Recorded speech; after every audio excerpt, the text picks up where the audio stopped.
আমিরে জামাত মহোদয় বলেছেন, বিশিষ্ট জননেতা জনাব মির্জা ফখরুল সাহেব বলেছেন, হিন্দু বৌদ্ধ খ্রিস্টান আমরা সবাই মিলে ভাই, আমাদের মাঝে কোনো দ্বন্দ্ব নাই। আমিও ঠিক একই কথা ঘোষণা করছি, হিন্দুদের পূজা আর মুসলমানদের রোজা একসাথে চলবে। কিন্তু যে আমার মসজিদ ভাঙে সে আমার বন্ধু নয়। যখন দেখি কাশ্মীরে আমার মুসলমানদেরকে মারে, গুজরাটে মুসলমানদেরকে মারে, অল ইন্ডিয়া সফর করে দেখেছি, আসাম, মেঘালয় রাজ্য, গুয়াহাটি, কাশ্মীর, হুগলি, মালদা আমার মুসলমানদেরকে সব জায়গায় মারে, তখন আমি তাকে বন্ধু রূপে গ্রহণ করতে পারি না। আমি বলতে চাই 1528 খ্রিস্টাব্দের বাবুর সম্রাট বাবরের আমলের বাবরি মসজিদ ভেঙে খান খান করে দিয়েছে।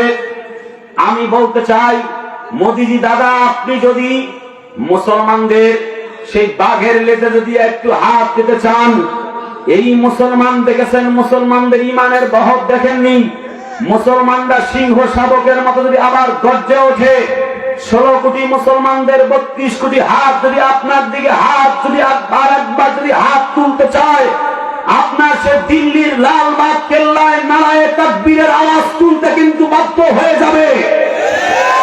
আমি আমার মোদিদাদা ভাইকে বলতে চাই, বাংলার মাটি থেকে আপনি যদি গৌর গোবিন্দের ভূমিকায় মুসলমানদেরকে মারতে চান, আমার এই স্বাধীন সার্বভৌম বাংলার দিকে যদি চোখ রাঙিয়ে তাকাতে চান, 56,000 বর্গ মাইলের দিকে, আমার এই কলিজার টুকরা 16 কোটি মুসলমানদের 32 কোটি হাত শাহজালালের তলোয়ার হাতে নিয়ে বাধ্য হয়ে যাবে। 71-এর মতো তার যদি আরেকবার অস্ত্র তুলে নেয় শাহজালালের হাতিয়ার, আল্লাহর কসম আপনার মসনদ খান খান না করে তারা ভয় ফিরে আসবে না, আসবে না, আসবে না। এই পক্ষে কারা কারা কিন্তু হাত তুলে আল্লাহকে দেখো।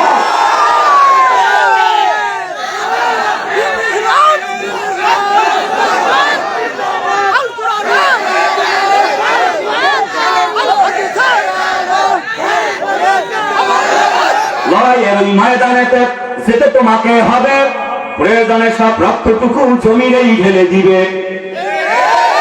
হচ্ছে না তো আওয়াজ? একটু জোরে লিল্লাহে তাকবীর, মানে মরা লোকের মতো নো, লিল্লাহে তাকবীর। লড়াইয়ের ওই ময়দানেতে যেতে তোমাকে হবে, প্রয়োজনে সব রক্তটুকু জমিনেই ঢেলে দিবে। তবুও তোমায় লড়তেই হবে, মানিবে না পরাজয়। তবুও তোমায় লড়তেই হবে, মানিবে না পরাজয়। বিপ্লব মানে জীবন দেয়া বসে থাকা নয়, সে কোনদিন আসবে না রে করো যদি ভয়। বিপ্লব মানে জীবন দেয়া বসে থাকা নয়, সে কোনদিন আসবে না রে করো যদি ভয়। লিল্লাহে তাকবীর। সূরাতুল ইউনূস, আমরা আজকে এই সূরা থেকে কথা বলবো। সিচুয়েশন এমন যেন বলে যে দোয়াটা পড়বো, দোয়ার নাম ইউনূস, ঠিক না? আমি শুরুতে আপনাদেরকে ক্লিয়ার করে দিচ্ছি, এখানে আওয়ামী লীগ, বিএনপি, জামাত, জাসদ, বাসদ সব দল এবং মতের কলিজার প্রিয় মুসলমান ভাইয়েরা আছেন, অন্য বেধর্মী ভাইয়েরাও আছে।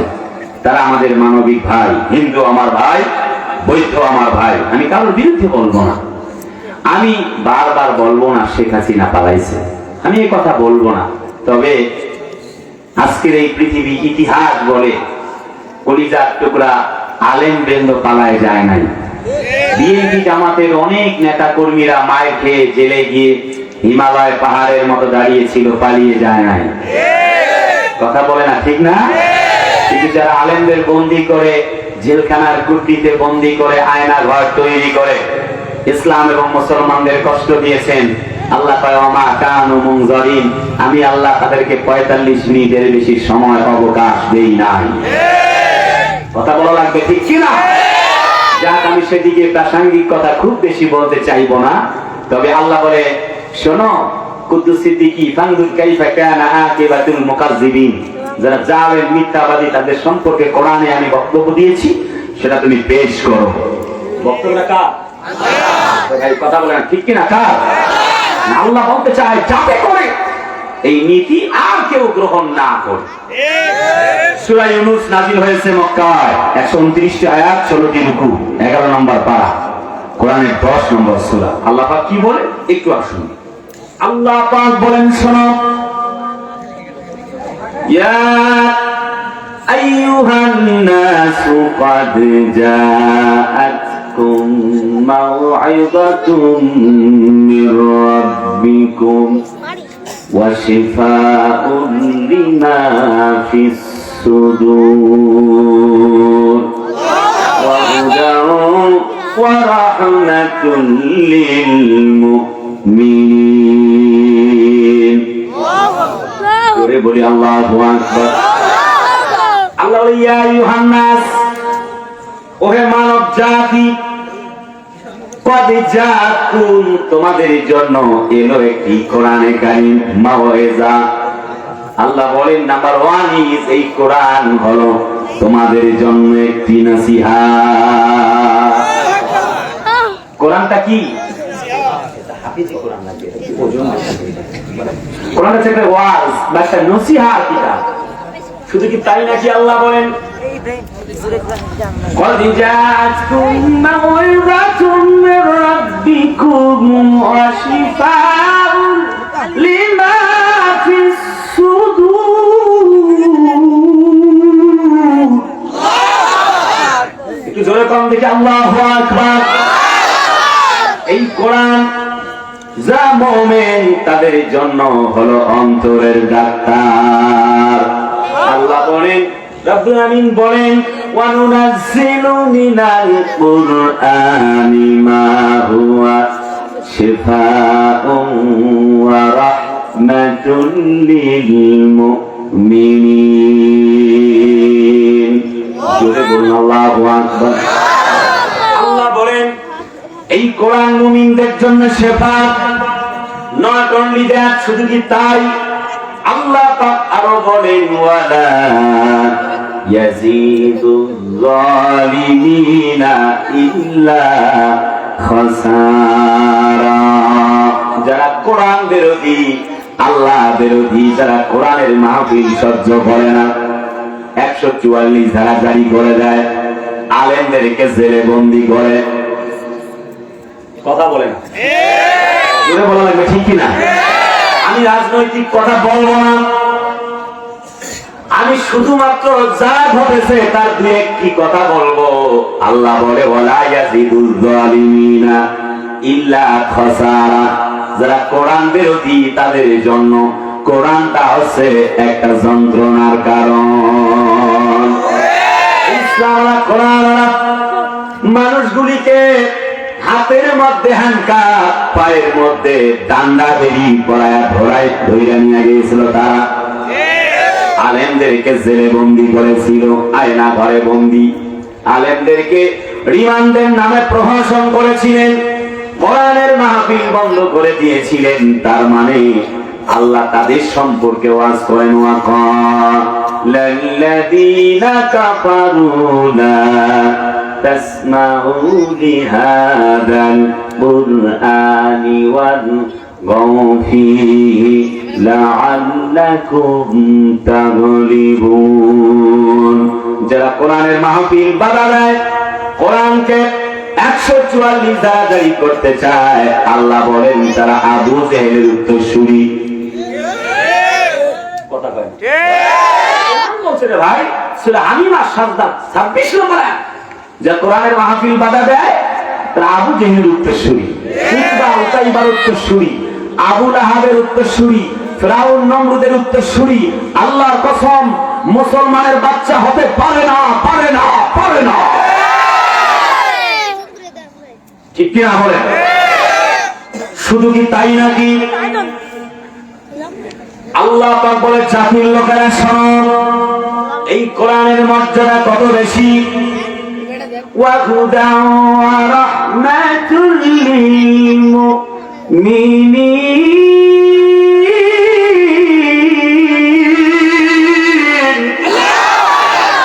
কোরআনটা আমি বলেছি 1 নাম্বার মাওয়াইজা, কোরআনটা হলো একটি ওয়াজ।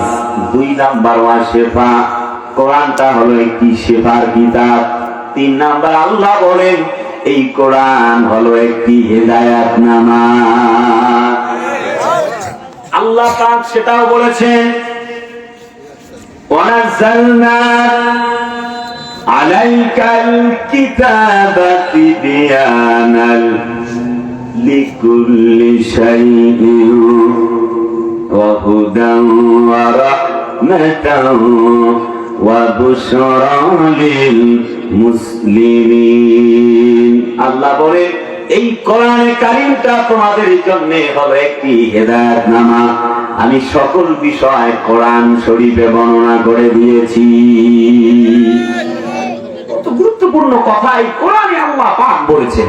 চলুন আমরা সেই কোরআন থেকে শুরু করি কথা। If you practice, if you recite the Holy Quran in every single day, মাইলমারিবাসী আল্লাহ বলে শোনো, আল্লাযীনা ইয়াসতামিউনা আল-কাওলা ফায়াত্তাবিউনা আহসানা। যদি কোরআন মানো, আমি আল্লাহ ঘোষণা করছি তোমরা জান্নাতের সুসংবাদ পেয়ে যাবে।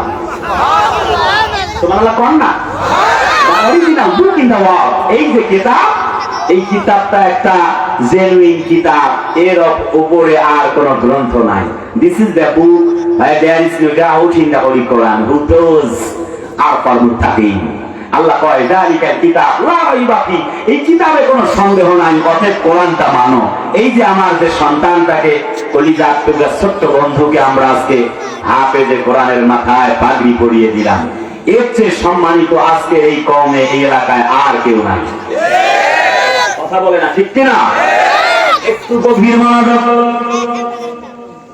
তার মানে আল্লাহ ওয়ালি হিদায়াতনামা হযরত নবীজি আমার কোরআনে যখন দাওয়াত দিলেন, নবীজির জন্ম 570 খ্রিস্টাব্দে, কোরআন নাযিল হয়ে গেল 610 খ্রিস্টাব্দে।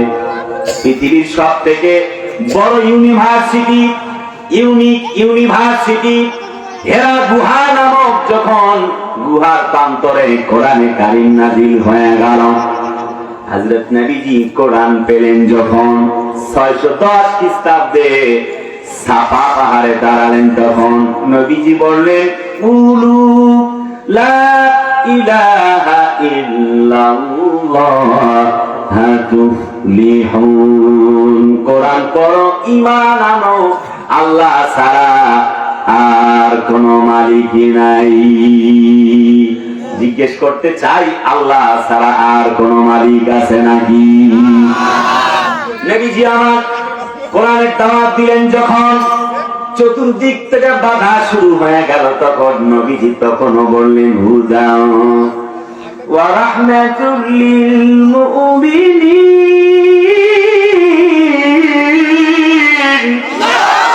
জোরে করেন আল্লাহু আকবার। সাথীরা কালেমা পড়লেন, চতুর্দিক থেকে বড় নির্যাতন। নবীজি বললেন একটু টেনশন করো না, ওয়া কানা হাক্কান আলাইনা নাসরুল মুমিনিন। তোমরা একটু হতাশ হও না, একটু চিন্তিত হও না, মায়ের খাও, জেলে যাও। সাথীর লোকেরা বলতে লাগলো মুহাম্মদ তুমি কোরআনের দাওয়াত দাও। কোরআন যখন গ্রহণ করলাম, আবু লাহাব বলে তাব্বাল্লাকা ইয়া মুহাম্মদ, বেটা মুহাম্মদ তুমি ধ্বংস হয়ে যাও। হযরত নবীজিকে আল্লাহ বললেন ওয়া ওয়াজাদাকা আইলান ফাআগনা ফাআম্মাল ইয়াতীমা ফালা তাকহার। হাবিব, ও বন্ধু, এত চিন্তা কিসের, এত ভয় কিসের? আমি তোমাকে পেয়েছিলাম পথ হারা, অতঃপর তোমাকে পথের দিশা দিলাম। তুমি ছিলা গরীব, আমি আল্লাহ পাক এত মর্যাদার আসীনে তোমারে বসালাম। এত চিন্তা কিসের তোমার? আমি আল্লাহ পাক ভবিষ্যৎকে অতীতের চাইতেও তোমার ভবিষ্যৎকে ভালো বানায়া দিব। সুবহানাল্লাহ, জোরে বলা যায় না? তখনও দাওয়াত দেন। শুনতেছেন আপনারা? কারা কারা ঘুমাচ্ছেন হাত তোলেন। হাত তো সেই আছে, হাত তোলেন। বলছি যে কারা কারা ঘুমাচ্ছেন হাত তোলেন। ঘুমাইলে হাত তোলা যায়? হাত তুলছে কেন? ভুল ক্রমে নাকি? আমি এখনো যুবকদের কথা বলি নাই, আজকে বইলে যাবো ইনশাআল্লাহ। যা আছে কপালে হবে কাল সকালে, ঠিক কিনা? যুবকরা পড়ে আছে প্রেম লইয়া। আমি বলবো আজকে ওরা এখন নতুন ফ্যাশন করেছে, হাঁটুর উপরে, অর্থাৎ এই যে এই পর্যন্ত প্যান্ট পরে, প্যান্টের কয়েক জায়গায় ছেঁড়া, চুলের কাটিং 2-3 তলা, এই দিক দিয়ে কাটিং দিয়ে এই দিক দিয়ে মাইরা রীতি স্টাইল করে দিয়েছে। আমি নাম দিয়েছি কুত্তা কাটিং। কথা বলে না, আছে না নাই? মাসুদ ভালো হয়ে যাও। আগে তো কাদের টাকা বলতো মাসুদ ভালো হয়ে যাও, এখন টাকা তো নাই, এই জন্য আমি বলতাছি মাসুদ ভালো হয়ে যাও। ছেলেরা আবার কবিতাও বানাইছে, ভালো হয়ে যাও মাসুদ তুমি, এই কথা কে বলবে আর, পালিয়ে গেছেন কাজের টাকা কেউ জানে না খবর তার, ভালো হয়ে যাও। আমি বলবো না আর কি, ওই ছেলেরা কবিতা বানাইছে এই জন্য একটু বললাম আর, তাছাড়া আমি বলার ইচ্ছা ছিল না। আমি যুবকদের জন্য বলবো, কথা আছে একটু পরে বলতেছি, একটু কিছু কথা কোরআন থেকে বলে নেই। আমি আজ নিয়ত করেছি কোরআন থেকেই বলবো। আপনারা থাকবেন তো? শেষ পর্যন্ত থাকবেন তো? একটু গভীর মনোযোগ। হ্যাঁ, থাকা লাগবে। আমি আপনাদেরই আব্দুল কুদ্দুস সিদ্দিকী। এখন মানুষ 6 মাস আগে সিরিয়াল দিয়ে পায় না। আলহামদুলিল্লাহ, I am nothing, I am zero. Please আল্লাহ, কোরআন সামনে আমি আপনাদের মাঝে এসেছি। আমি আপনাদের কাছে একটা ছোট্ট মনি, বিশ্বাস করুন। আমি দাবিও করছি না যে মানুষের যা টাকা দেয় টাকা দেওয়া লাগবে, এটাও বলতেছি না, এটা আমার ভাইবেন না। আমি আমার কথা আলহামদুলিল্লাহ জনগণ শুনে, আলহামদুলিল্লাহ লক্ষ লক্ষ জনগণের সামনে আপনাদের এই ছোট্ট মনিটা এখন কথা বলে আপনারা দোয়া করবেন। আমি আশা করবো আপনারা কেউ চলে যাবেন না। আজ কিছু কথা শোনাবো ইনশাআল্লাহ। থাকবেন তো? কথা দিলেন? আল্লাহ তৌফিক দান করো। চিল্লায় বলে আমি। তার মানে আমি বলতেছি না হযরত নবীজি দাওয়াত দেন, চতুর্দিক থেকে বাধা। নবী চাচা বলল, বেটা তাব্বাল্লাকা ইয়া মুহাম্মদ, তুমি ধ্বংস হয়ে যাও। কিন্তু আল্লাহ বলেন, হাবিব গো একটু টেনশন নাই, একটু চিন্তা নাই। চতুর্দিক থেকে সাহাবীরা এলো, বললেন নবী গো কোরআন পড়লাম, ঈমান আনলাম, চতুর্দিক থেকে শুধু মার, কবে আসবে আল্লাহ সাহায্য? কই আল্লাহ সহযোগিতা করে? মাতা নাসরুল্লাহ, আল্লাহ সহযোগিতা করে। দীর্ঘ 17টি বছর অনেকে ঈমান হারিয়েছিল, কই আল্লাহ সহযোগিতা করে?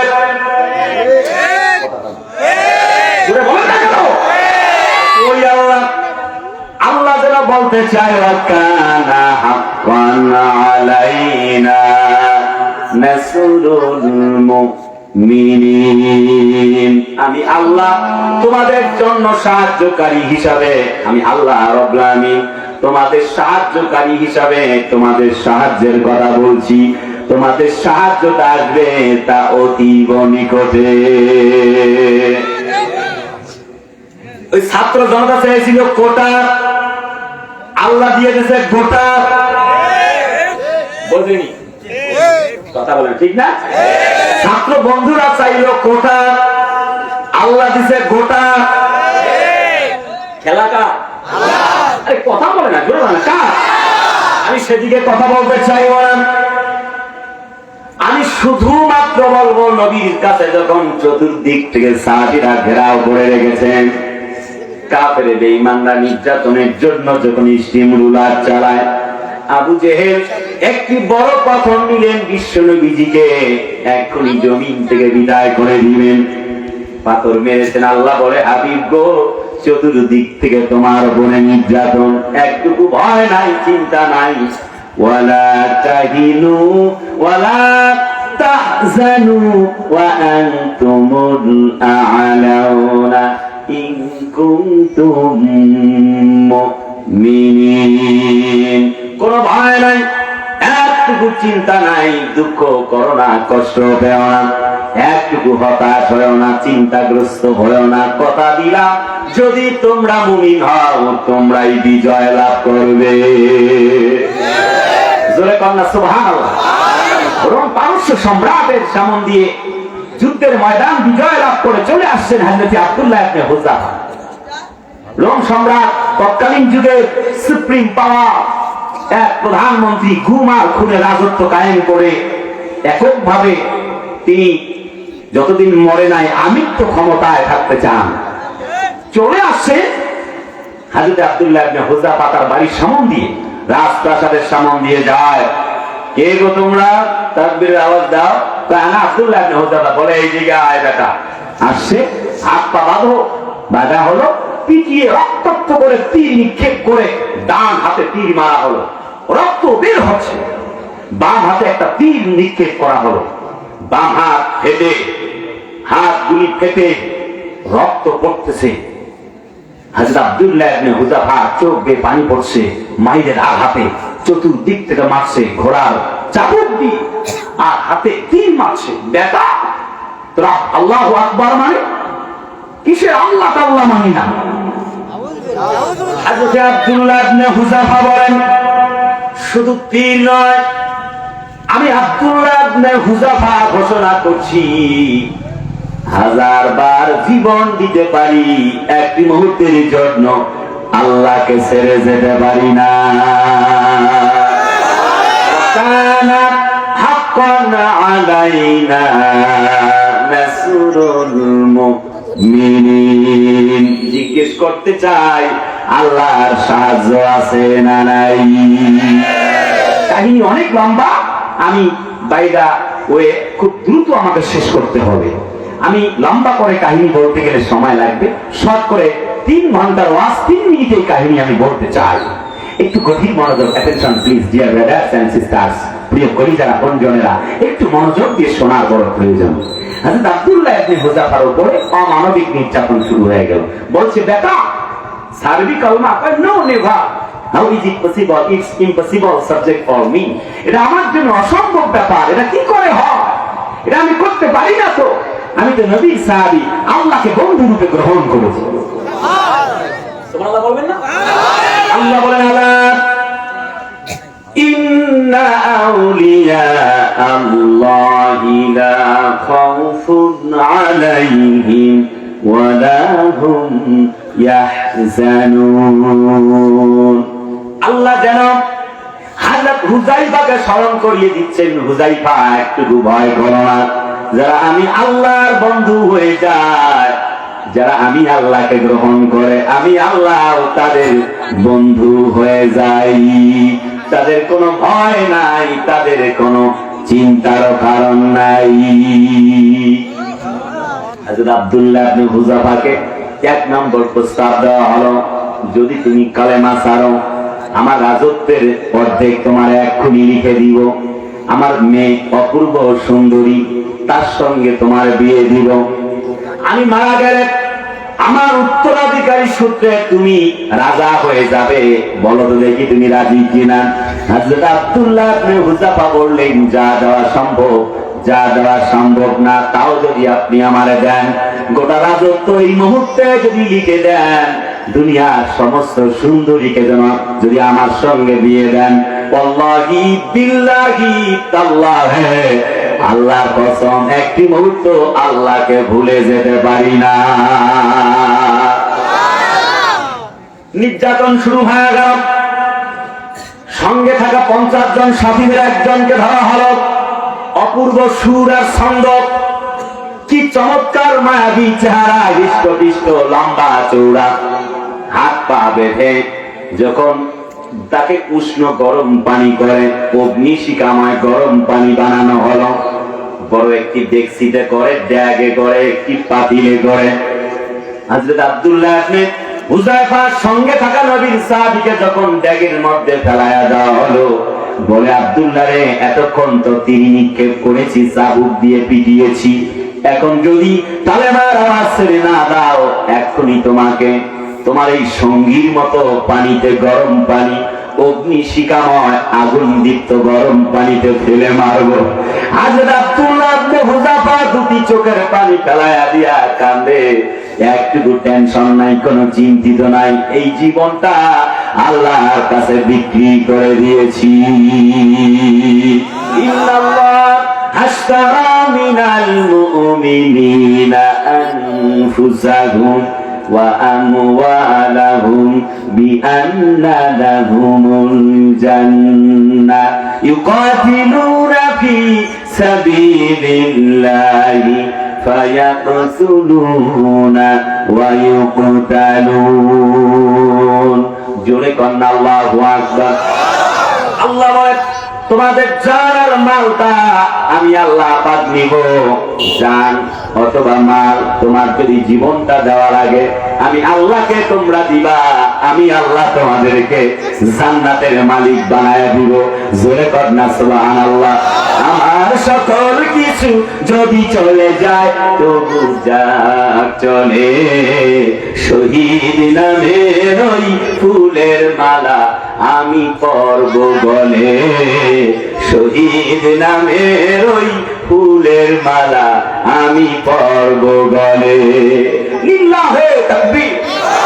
আব্দুল্লাহ ইবনে হুযাফা দুটি চোখের পানি যখন ফেলায়া কান্দে, কোনো কথা বলে না। ওরম সম্রাট বলে বুঝতে পেরেছি ভয় পেয়েছ মরণকে, স্ত্রী সন্তানের মায়ায় পড়েছ।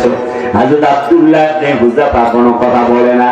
হাত পা যখন বেঁধে ফেলা হলো, অগ্নিশিখাময় গরম পানিতে ফেলে দেওয়া হবে, আব্দুল্লাহ ইবনে হুযাফার চোখ বেয়ে পানি পড়ছে টপ টপ টপ টপ করে। হাত বেয়ে রক্ত পড়তে পড়তে মরুময় প্রান্তরের জমিন পর্যন্ত, বালুকণা পর্যন্ত ভিজে যায়। হযরত আব্দুল্লাহ ইবনে হুযাফা কোনো কথা বলে না, শুধুমাত্র কান্দে। রোম সম্রাট বলে, বেটা বুঝতে পেরেছি কি জন্য তুমি কান্দো। আর কালেমার আওয়াজ তোমার সহ্য হয় নাই, এখনই তুমি কালেমা ছাড়তে চাও। খুব দ্রুত হাতের বাঁধন, পায়ের বাঁধন খুলে দিচ্ছি, হাতের মধ্যে তীর মেরেছি, তোমাকে ডাক্তার দেখাচ্ছি, যা চিকিৎসা দেবার প্রয়োজন দেওয়ার ব্যবস্থা করছি, তুমি কান্দো না।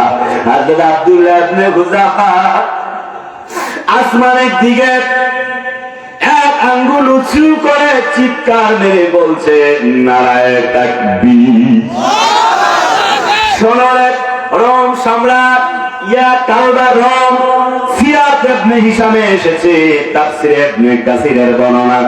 সে বলেছে, হে রোমের কুত্তা, তুমি আমারে হাত পা বেঁধেছো, মনে করেছো আমার কোনো শক্তি নাই। আমার শক্তি হচ্ছে আল্লাহ পাকের ঈমান। হে রোমের কুকুর, তুমি আমাকে কি ভাবছো? টেনশন করছি না, একটুকু কান্না করছি না। বলছে খাবারের জন্য বোধহয় কান্না করছো। মদার শুয়োরের গোশত তার সামনে আনা হলো, খিদা লেগেছে জন্য তুমি বোধহয় কান্দো। হযরত আব্দুল্লাহ ইবনে হুযাফা ডান পা দিয়ে একটা লাঠি মেরেছেন। রোম সম্রাট সুপ্রিম পাওয়ারওয়ালা প্রধানমন্ত্রীর নাকে কানের মধ্যে মদ, আর যখন খাবারের ঝোল গুলি চলে গেল, গোশত দিয়ে তার শরীরটা পর্যন্ত মেখে গেল, রোম সম্রাট বলে, বেটা এক্ষুনি আমি তোমারে হত্যা করব। তো মুসলমানের বাচ্চা সাহস কম না, কি জন্য কান্দিস তাহলে বল? খাবার খাবি না, স্ত্রী পুত্রের মায়ায় কান্দ না, কি জন্য কান্দো বলো বলো? হযরত আব্দুল্লাহ ইবনে হুযাফা দুটি চোখের পানি ফেলায়া কান্দে আর বলে, আল্লাহ তো আমাকে একটা জীবন দিয়েছে, আল্লাহ যদি এক করে 1000টা জীবন যদি আল্লাহ আমারে দিতেন, আমি 1000 বার আল্লাহর জন্য মরতাম, 1000 বার জীবন বাজি রেখে 1000 বার জীবন দিয়ে প্রমাণ করতাম, আল্লাহ তোমাকে বন্ধু রূপে গ্রহণ করেছি, আর পৃথিবীর কাউকে তোমাকে ছাড়া আর পৃথিবীর কাউকে গ্রহণ করতে পারি না।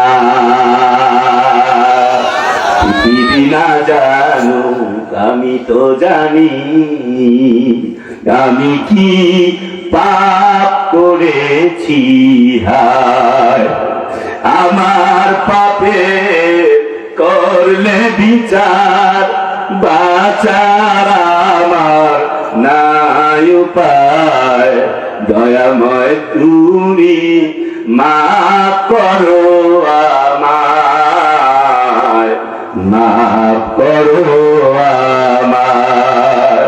লিল্লাহে তাকবীর। এর নাম ইমান। এর নাম কি বলেন তো? সকলে চিল্লে বলেন, এর নাম কি? সম্রাট বলে, আমি তোমার কাছে সিলিন্ডার ঘোষণা করলাম। সুবহানাল্লাহ, জোরে বল। সঙ্গী সাথী যারা ছিলেন, দেরি হলো না, কালেমা পড়ে মুসলমান হলেন। বুঝতে পেরেছি মুসলমানেরা জীবনকে ভয় করে না, মরণকে ভয় করে না। জীবন দিতে পারে একটি মুহূর্তের জন্য, তার বন্ধু আল্লাহকে ভুলে যেতে পারে না। সুবহানাল্লাহ, জোরে না আসছে? এর নাম তো ঈমান, এর নাম তারা কোরআনকে হেদায়েতনামা হিসেবে গ্রহণ করেছে। আর একটু গভীর মনোযোগ। 1 নম্বর কোরআন মাওয়াইজা মানে ওয়াজ, 2 নম্বর কোরআন হচ্ছে শেফার কিতাব। আল্লাহ পাক কি কথা বলছেন? ওয়ালা ইয়াজিদুল যালিমিনা ইল্লা খাসারা। কোরআনটা যারা মুমিন তাদের জন্য শেফা, যারা কোরআন বিরোধী তাদের জন্য যন্ত্রণার কারণ। ঠিক না? পয়েন্ট ভিত্তিক কথা বলবো, একটু গভীর মনোযোগ please. Let me finish dear brothers and sisters. আমাকে শেষ করতে দিন, আপনি আপনার বুঝে আসবে। আজ আমি 13টা পয়েন্ট আপনাদের পকেটে দিয়ে দিব ইনশাআল্লাহ। তো শর্ট করে বলছি, কোরআনটা একটি শেফার কিতাব। কেমনে শেফার কিতাব? ধরেন এই যে আমার বন্ধু শিমুল, ধরেন ও পুলিশের চাকরিতে দাঁড়াবে, অথবা ধরুন এখানের কোন একটা ছেলে পুলিশে বা আর্মিতে দাঁড়াবে।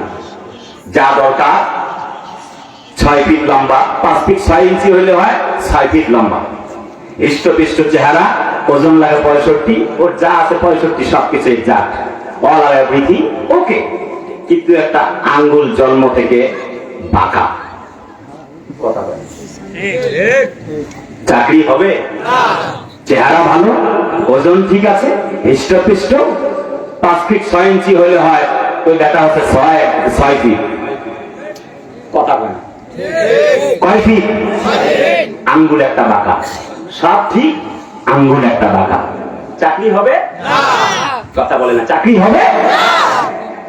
আচ্ছা, এটি একটি তারা খুঁত হিসেবে ধরে তাকে আনফিট হিসেবে ঘোষণা করবে। ঠিক তো? কথা বলেন, ঠিক তো? তার মানে আপনি আপনার জীবনে কোরআনটা হচ্ছে শেফার কিতাব। কেমন? ও শেফাউল লিমা ফিস সুদূর, এটা হচ্ছে অন্তরের একটি শেফা। আপনি অসুখ হলে যেমন ওষুধ খান, অন্তরে রোগ হলে কোরআন দিয়ে রোগ সারাতে হয়। আপনার সব ঠিক আছে, দেহ বডি 3.5 হাত, ডলার এভরিথিং সব ঠিক, অন্তরের মধ্যে জেনা রোগ আছে, অন্তরের মধ্যে ঘুষের রোগ আছে। কথা কয় না? মিথ্যা রোগ আছে। তাহলে বলেন জান্নাতে যাওয়ার জন্য কি ফিট? কথা বলেন ফিট আনফিট, তাই তো? ব্যক্তি যেমন একটি রোগ আছে, আঙ্গুল তার বাঁকা, চাকরি হওয়ার সেনাবাহিনীতে সে যেমন ফিট নয়। আপনার জেনার গোড়া, এরপরে হচ্ছে আপনার মিথ্যার গোড়া, বেনামাজি, চুরি ডাকাতি, যত গোনা, সব গোনা আপনি অন্তরের গোনা করে বসে আছেন, অন্তরে আপনার রোগ। আপনি কি জান্নাতে যাওয়ার জন্য ফিট? ফিট? ব্যাস, তাহলে যাবেন কোথায়? জাহান্নামে। অতএব খুব গভীর মনোযোগ দিয়ে বুঝবার প্রয়োজন এই কথাগুলি। তার মানে একটু বোঝার প্রয়োজন, যারা কোরআন বিরোধী, কোরআনটা তাদের জন্য হলো বিষের মতো লাগে, সহ্য করতে পারে না। ঠিক না? তসলিমা নাসরিন, রাজীব ব্লগার, আসাদ নূর কুলাঙ্গার ইসলামকে নিয়ে, কোরআনকে নিয়ে কটূক্তি করে আসাদ নূর কোরআনকে ছিঁড়ে প্রসাব করতেছে। আমরা বলি আমরা ইসলাম, কোরআন, মুসলমানদেরকে নিজের জীবনের চাইতেও বেশি ভালোবাসি। এটা হচ্ছে আমাদের অন্তরের জায়গা আছে। যেই দেশে ইসলাম এবং মুসলমান দিয়ে এই দেশ চলে, যেই দেশের মূল চেতনা হচ্ছে ইসলাম এবং মুসলমান, সেই দেশে নবীর বিরুদ্ধে, কোরআনের বিরুদ্ধে, আল্লাহর বিরুদ্ধে কথা বললে মুসলমানেরা মানবে না। তোর জিহ্বা টান দিয়ে ছিঁড়ে কুত্তা দিয়ে খাওয়াবে। কথা বলতে হবে, ঠিক কিনা? কোরআন সহ্য করবে না, তার রোগ আছে কোরআন। তাম পৃথিবীটা আজও আমরা লক্ষ্য করেছি। 75 বছর থেকে আমার ফিলিস্তিনি মুসলমান ভাইয়ের আমার খায়, বোনেরা আমার মার খায়। যখন দেখি আমার ফিলিস্তিনে, কাশ্মীরে, আমার গুজরাটে, ভারতের গুজরাটে যখন দেখি মুসলমানদেরকে আমার নরেন্দ্র মোদীজি মারে, তখন আমি মুসলমান চুপ থাকতে পারি না। চুপ থাকলে মনে হয় আমি কোরআন বিরোধী। কথা বলে না? আমি ভারত বিরোধী এ কথা বলছি না। আপনি কে বন্ধু আমি জানতে চাই না। যখন দেখি আল্লাহর ঘর, এই মসজিদটা যদি এসে কেউ ভেঙে দেয়, আপনি তার পক্ষে থাকবেন না বিপক্ষে? কথা বলে না, পক্ষে না বিপক্ষে? কারণ কি? সে আল্লাহর বিরুদ্ধে অবস্থান গ্রহণ করেছে। আবারও বলছি, লাকুম দীনুকুম ওয়ালিয়া দীন। হিন্দু, বৌদ্ধ, খ্রিস্টান আমাদের ভাই। আমিরে জামাত মহোদয় বলেছেন, বিশিষ্ট জননেতা জনাব মির্জা ফখরুল সাহেব বলেছেন, হিন্দু, বৌদ্ধ, খ্রিস্টান আমরা সবাই মিলে ভাই, আমাদের মাঝে কোনো দ্বন্দ্ব নাই। আমিও ঠিক একই কথা ঘোষণা করছি, হিন্দুদের পূজা আর মুসলমানদের রোজা একসাথে চলবে। কিন্তু যে আমার মসজিদ ভাঙে সে আমার বন্ধু নয়। যখন দেখি কাশ্মীরে আমার মুসলমানদেরকে মারে, গুজরাটে মুসলমানদেরকে মারে, অল ইন্ডিয়া সফর করে দেখেছি, আসাম, মেঘালয় রাজ্য, গুয়াহাটি, কাশ্মীর, হুগলি, মালদা আমার মুসলমানদেরকে সব জায়গায় মারে, তখন আমি তাকে বন্ধু রূপে গ্রহণ করতে পারি না। আমি বলতে চাই, 1528 খ্রিস্টাব্দের বাবুর সম্রাট বাবরের আমলের বাবরি মসজিদ ভেঙে খান খান করে দিয়েছে। আমি বলতে চাই, মোদিজি দাদা, আপনি যদি মুসলমানদের সেই বাঘের লেজে যদি একটু হাত দিতে চান, এই মুসলমান দেখেছেন, মুসলমানদের ইমানের বহর দেখেননি। মুসলমানরা সিংহ শাবকের মতো যদি আবার গর্জে ওঠে, 16 কোটি মুসলমানদের 32 কোটি হাত যদি আপনার দিকে হাত যদি একবার যদি হাত তুলতে চায়, আপনার সে দিল্লির লালবাগ কেল্লায় নারায়ে তাকবীরের আওয়াজ তুলতে কিন্তু বাধ্য হয়ে যাবে। আমি আমার মতিজাদা ভাইকে বলতে চাই, বাংলার মাটি থেকে আপনি যদি গৌর গোবিন্দের ভূমিকায় মুসলমানদেরকে মারতে চান, আমার এই স্বাধীন সার্বভৌম বাংলার দিকে যদি চোখ রাঙিয়ে তাকাতে চান, 56,000 বর্গ মাইলের দিকে, আমার এই কলিজার টুকরা 16 কোটি মুসলমানদের 32 কোটি হাত শাহজালালের তলোয়ার হাতে নিয়ে বাধ্য হয়ে যাবে। 71-এর মতো তার যদি আরেকবার অস্ত্র তুলে নেয় শাহজালালের হাতিয়ার, আল্লাহ কসম আপনার মসনদ খান খান না করে তারা ভয় ফিরে আসবে না, আসবে না, আসবে না। এই পক্ষে কারা কারা শুধু হাত তুলে আল্লাহকে দেখো।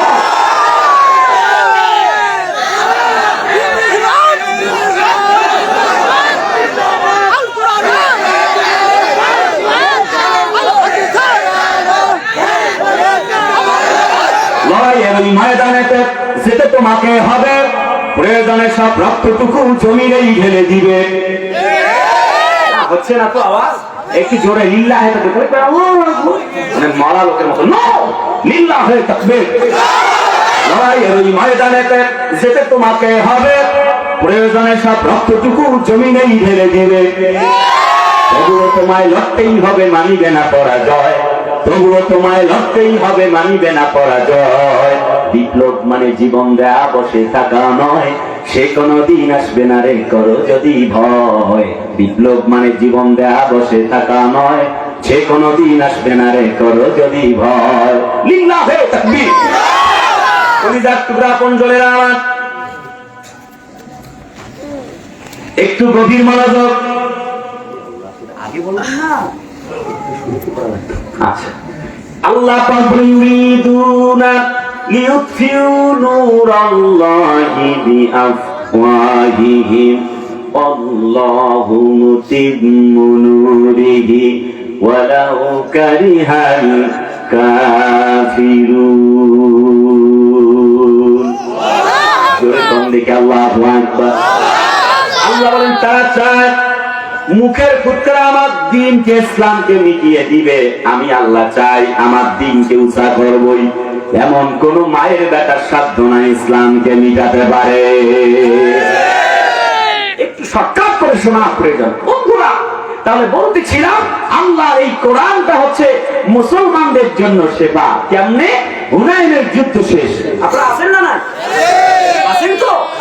হুনাইনের যুদ্ধ শেষ করে ফিরছে সাহাবীরা ঢাল তলোয়ার নিয়ে, তীর ধনুক নিয়ে। হযরত বেলাল রাদিয়াল্লাহু আনহু মসজিদ থেকে আযান দিচ্ছে। আযানের ধ্বনি যখন ভেসে আসছে, নবীজি আসছেন এক গ্রাম্য পল্লী দিয়ে। ইহুদি খ্রিস্টান বৌদ্ধদের কিছু সন্তান তখন ব্যঙ্গ করছে বেলালের আযানকে, তুচ্ছ তাচ্ছিল্য করছে, বেলালকে গালি দিচ্ছে, নবী মুহাম্মদকে গালি দিচ্ছে। ঠিক সেই মুহূর্তে রাসূলুল্লাহ ওয়া ইন্নাকা লাআলা খুলুকিন আযীম, মহান চরিত্রের অধিকারী মানুষটি রাগ হয়ে গেল। বলছে কে?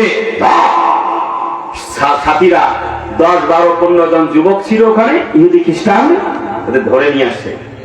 কে চিৎকার মরে মোহাম্মদকে আর বেলালকে গালি দিচ্ছিল বলো তো? আর আজানের ধ্বনি বলতেছিল বেলাল যেমন বলে, ভয়ে কেউ কথা বলছে না, বলছে বড় তার জন্য পুরস্কার আছে। সুবহানাল্লাহ, জোরে আসছে। সাথীরা বলছে ওকে, এই যে ইনি বলছে, অর্থাৎ পুরস্কারের কথা শুনে উনিও রাজি হয়ে গেছে। এক যুবক নাম আবু মাহাজুরা বলছে আচ্ছা তুমি থাকো, তোমার পুরস্কার দেবো, বাকি তোমাদের সবার ছুটি। সংক্ষেপ করে বলছি, রাত 11:30 কোন দিক দিয়ে বেজে গেল, আহারে আর অনেক কথা, তো সংক্ষেপ করে সব কথা একটু বলতে চাই টাচ করে, আর কয়েক মিনিট মাত্র কথা চলবে, আমরা আজকের ডে ওভারকাম করতে চাইবো না, একটু গভীর মনোযোগ। নেরুজি আমার বলছে, বেটা এতক্ষণ যাবত তুমি যেভাবে আজান দিচ্ছিল এখন সেভাবে যাও তো। ছেলে বলে আমি তো জানি না, আমি তো আজান দিতে পারবো না গো। বলছে আমার চেনো? কয় না, তোমারও চিনি না। বলছে তোমার আমি আজান শেখাই, শেখা, okay, I am ready to you, আমি তোমার জন্য প্রস্তুত। বলছে আচ্ছা। হযরত নবী যে আজান দিচ্ছেন, আমি আজান দেওয়ার সময় পাবো কিনা জানি না, সাতকণ্ঠে আজান দিয়ে শোনাবো ইনশাআল্লাহ অনেকদিন পরে। শুনবেন তো? শুনবেন তো? সেজন্য এখন বাকি রাখতেছি। হযরত নবীজি আযান দিচ্ছেন অপূর্ব সুর আর ছন্দে, সুললিত হৃদয় মাখা কণ্ঠে যখন আযান দেন, যুবক আবু মাহাজুরা নিজেও কোরআনে কারীমের আওয়াজ বুলন্দ করবার জন্য আযান যখন উচ্চারণ করছেন, একে একে আযান শেষ হয়ে গেল। নবীজি বললেন এখন তুমি কি আযান দিতে পারবা নাকি? আবু মাহাজুরা বলেন আমার মনটা যেন এখন উৎফুল্ল হয়ে গেল। তুমি কে? তোমার পরিচয় জানতে চাই। আমার মনের মধ্যে ভালো লাগার তৈরি হলো কেন? নবীজি বললেন তুমি জানো না, আনা নবিয়ুনা মুহাম্মদ, আমি হলাম নবী মুহাম্মদ রাসূলুল্লাহ। বলে আমি বুঝতে পেরেছি আপনি সাধারণ কোন মানুষ নন। কিছুক্ষণ আগে যখন আমি আজান শুনি, বেলালের আজানে আমি ব্যঙ্গ করেছি, আমার ভালো লাগেনি। এখন জানি আপনি এত চমৎকার করে আজান দিচ্ছেন, হৃদয়টা বিগলিত হয়ে গেল।